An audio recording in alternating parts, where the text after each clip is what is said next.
Tiger, এটা কি তুমি? আমি তোমাকে ঠিক মতো চিনতে পারিনি টাইগার। শহরের সবচেয়ে বড় ব্যবসায়ী কারো এক জিনিসের জন্য অভিনবের পায়ে নত হলেন। অভিনবের আংটির পেছনে কি রহস্য? সেই রহস্য কি সকলের সামনে উন্মোচিত হবে?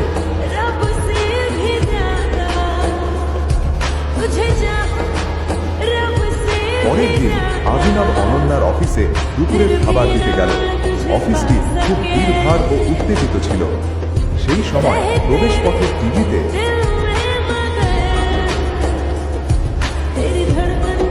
Breaking news! সরকার টেন্ডার পাওয়ার পরও অর্থের অভাবের কারণে এখনো ব্যবসা শুরু না করা ভেদিকা ইন্ডাস্ট্রিজকে অভিযোগের মুখে পড়তে হয়েছে।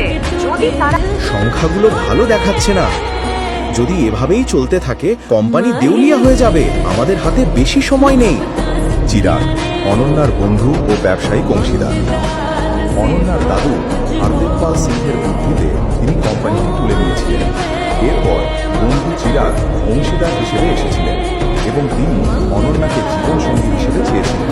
কিন্তু তার আগে কোনো অজানা কারণে অনন্যাকে এই ঘড়ির ডেলিভারি বয় অভিনবের সাথে হারদেবপাল সিং বিয়ে করে দেন।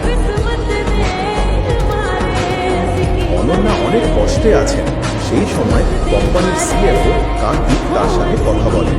অনন্যা, কোনো বিনিয়োগকারী আমাদের টেন্ডার ফাইনাল করতে সাহায্য করছে না, আর ব্যালেন্স শিটও ঠিক দেখাচ্ছে না। যদি এভাবেই চলে কেউ আমাদের কোম্পানিকে দেউলিয়া হওয়া থেকে আটকে পারবে না। কার্তিক, শুধু আমি জানি আমার দাদু এই কোম্পানি তৈরি করতে কতটা পরিশ্রম করেছে। সেটা 1 মিনিটে কিভাবে ঘটে? তুমি কি কোম্পানিটা এভাবে ছেড়ে যেতে পারো?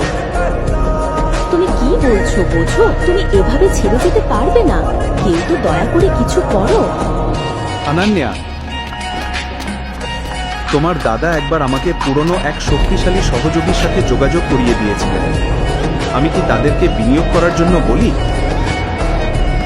ওহ না স্যার, অনুগ্রহ করে এখানে অতীতের কিছু আপডেট নিয়ে আসবেন না। এই সংবাদ শুনলে কেউই আমাদের কোম্পানিতে বিনিয়োগ করবে না। কার্তিক, তোমার প্ল্যানটা শুনে। রবি কুমার অনন্যার দাদুর পুরনো বন্ধু হরদেবপাল সিং এর সময় থেকেই এই কোম্পানিতে কাজ করে আসছেন। হরদেবপাল সিং থাকা অবস্থায় তিনি কোম্পানির গুরুত্বপূর্ণ সিদ্ধান্তের একটি বড় অংশে ছিলেন, কিন্তু এখন তিনি এখানে কেবল নামমাত্র অ্যাডভাইজার কাজ করেন। Good morning লোবো। চুপ করো। কি লোবো, আজ অফিসটা এত ব্যস্ত কেন?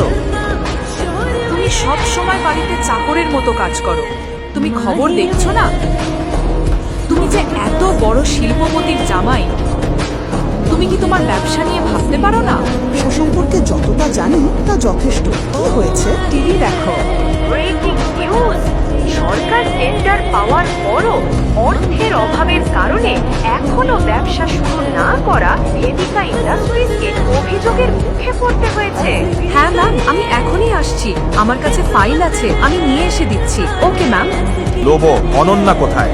আমাকে কনফারেন্স রুমে ফাইলগুলো দিতে হবে অনন্যা ম্যামের কাছে। অনন্যা কোথায়? অনন্যা কোথায়? তুমি লাঞ্চ ব্যাগটা এখানেই রেখে দাও এবং চলে যাও। হে অভিনব, অভিনব! অনুমতি ছাড়া অভিনবকে ঢুকতে দেখে সবাই অবাক হয়ে গেল। কেবল তাই নয়, সবাই জানে অভিনব হলো ওই অকেজো জামাই যে শাশুড়ির ঘরে থাকে। আমার তোমার সাথে একটা গুরুত্বপূর্ণ বিষয়ে কথা বলতে হবে। অভিনব, বেরিয়ে যাও। অনন্যা, আমি এই সমস্যাটা সমাধান করতে পারি। আমার একটা আইডিয়া আছে, আমাকে 5 মিনিট দাও। হেই, এখানে কি চলছে? মপিং করার লোকেরা কি ব্যবসার আইডিয়া দিতে এসেছে? আমি জানতে চাইছি তুমি ব্যবসা সম্পর্কে কি জানো। অনন্যা, আগে ওকে চাকরি থেকে বের করে দাও। ও সব সমস্যার কারণ। তোমার সাহস কিভাবে হলো?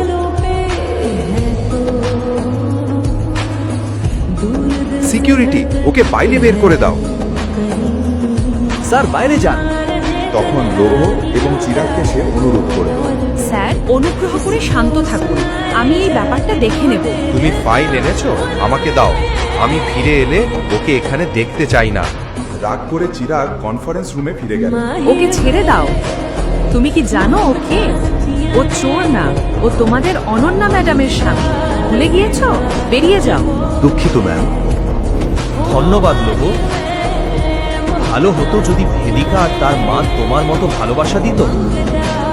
তুমি কেন এভাবে বলো অভিনব? আমার সঙ্গে এসো এখনই। অভিনব, ভুল বুঝবে না।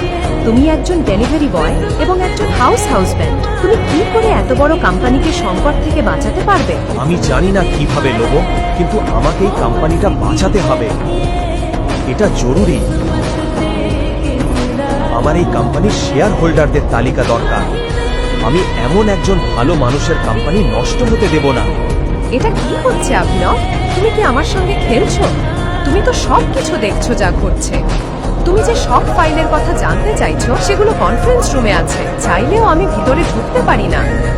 অভিনব, একজন আছেন, তিনি অবশ্যই তোমাকে সাহায্য করতে পারবেন। কে সেটি ম্যাডাম? রবি কুমার স্যার। তিনি অনন্যার দাদুর খুব কাছের ব্যক্তি। তিনি হরদেব পাল সিংহর খুব নিকটবর্তী। রবি কুমার একজন চেইন স্মোকার। তিনি প্রতি ঘন্টায় একবার